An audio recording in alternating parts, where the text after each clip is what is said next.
चाहते हो तो याद रखो, सिर्फ पुकारने से कोई हक नहीं देता कि मेरा हक दे दो, हक दे दो। हक को लेना पड़ता है। अगर कोई इख्तियार की कुर्सियों पर बैठकर तुमको तुम्हारा हक नहीं देता तो जमहूरियत तुमको इस बात की इजाजत देती है कि उन जालिमों से अपना हक छीनो और संविधान को, जमहूरियत को मजबूत करो। बेशक सिर्फ पुकारने से कोई हक नहीं देता, इसीलिए मैं भी आज मुसलमान होने के नाते धीमी आवाज में अपना हक मांगता हूँ। बेशक हैदराबादी गयूर मुसलमान हक चाहते हैं, बताइए कैसे ले अपना हक जब इख्तियार की कुर्सियों पर बैठकर सियासतदान हमारा हक मारते हैं।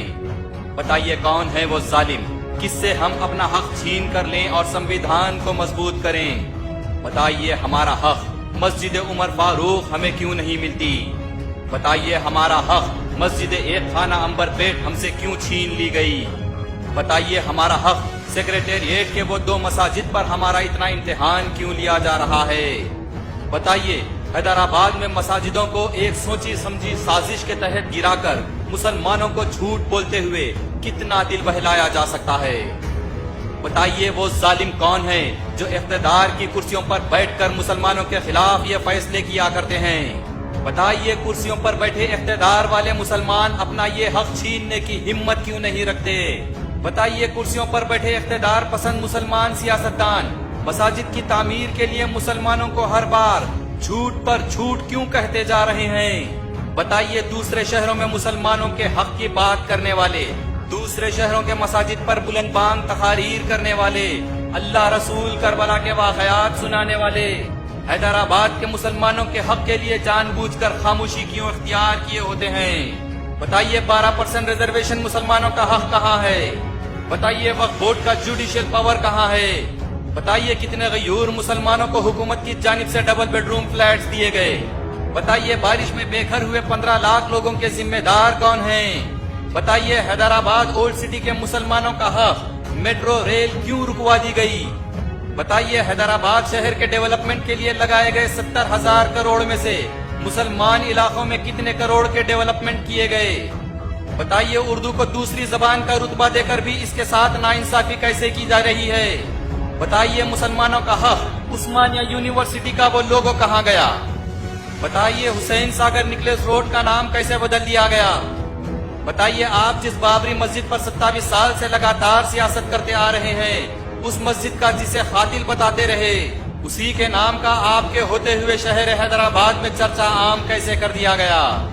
बताइए जिसे आपके भाई ने कुत्ते नोच कर खाए कहा था, उसी के मुजस्समे के खदमों में लगी तख्ती पर आपका नाम कैसे आ गया।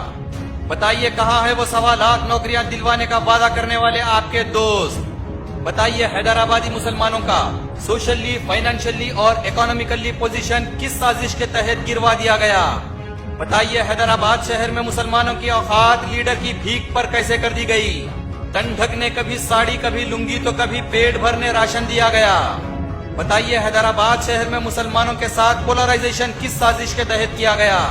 बताइए मुसलमानों के वक्फ जमीनात को आंध्रा के पॉलिटिशियंस और बिल्डर्स को किसने बेचकर अपने आप को अमीर बना लिया।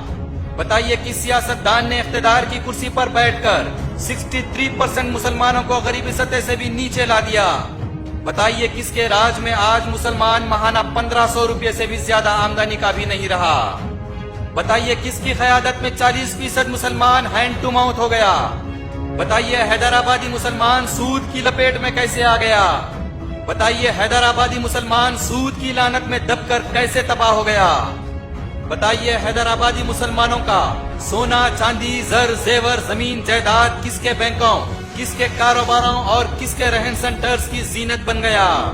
बताइए किसके राज में हैदराबादी मुसलमानों के बैंक अकाउंट्स खाली हो गए और ज्यादातर मुसलमानों के बैंक अकाउंट्स की औकात 5,500 रुपये से ज्यादा की नहीं रही। बताइए 43% मुसलमानों के पास रहने के लिए खुद का घर नहीं है, फिर भी उन्हें हुकूमत की जानिब से डबल बेडरूम फ्लैट देने से नजरअंदाज क्यों कर दिया गया।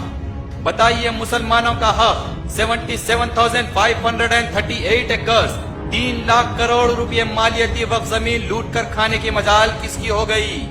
बताइए मुसलमानों के हक के 911 जमीनात के डॉक्यूमेंट्स कलेक्टर ऑफिस और वक्फ बोर्ड से किसने गायब करवा दिए। बताइए अदालत ने जिसे लैंड ग्रैबर करार दिया انہیں وقف بورڈ میں ممبر بنا کر کس نے بٹھا دیا؟ بتائیے مسلمانوں کا حق ہمارے مائنورٹیز بجٹ سے 65 کروڑ روپے نکال کر ہر سال افطار کے نام پر لوٹ مار اور بریانی کھا کر منہ کس نے پہنچ لیا؟ بتائیے ہم مسلمانوں کا حق 1600 کروڑ کے حساب سے 3200 کروڑ مائنورٹی بجٹ 2 سال سے لاک ڈاؤن کے چلتے کہاں گیا؟ بے شک ہم صرف پکار کر ہمارا حق دے دو نہیں کہیں گے، کیونکہ یہ پکار کر حق مانگنے سے اماں بہن کی گالی ملتی ہے۔ بتائیے حیدرآبادی مسلمان اپنے مساجد و حق سے لے کر اپنا معاشی حق کس اقتدار کی کرسی پر بیٹھے کس فرشتے یا کس ظالم سے وصول کریں؟ آپ بتا دیجئے تلنگانہ و حیدرآباد کے مسلمانوں کے ذمہ دار قائدین کون ہیں؟ آپ بتا دیجئے کہ مسلمان اپنے حق کے لیے کس سے لڑیں؟ آپ بتا دیجئے کہ مسلمان کس سے سوال کریں؟ کیونکہ جمہوریت ہمیں اس بات کی اجازت دیتی ہے کہ ہم ہماری مساجد، ہمارے قبرستانوں، ہمارے وقف جائیدادوں اور ہمارے معاشی حق کو جن ظالموں نے لوٹ لیا ہے، مسلمانوں کی حق تلفی کی ہے، مسلمانوں کی امانتوں میں خیانت کی ہے، مسلمان ان سے اپنا حق چھین کر سمویدھان و جمہوریت کو مضبوط حیدرآباد میں کیسے کریں؟ آپ تلنگانہ و حیدرآباد کے مسلمانوں کے حق پر بھی اپنی آواز بلند کر کے بتائیں۔ حیدرآباد کا ہر مسلمان حق چاہتا ہے۔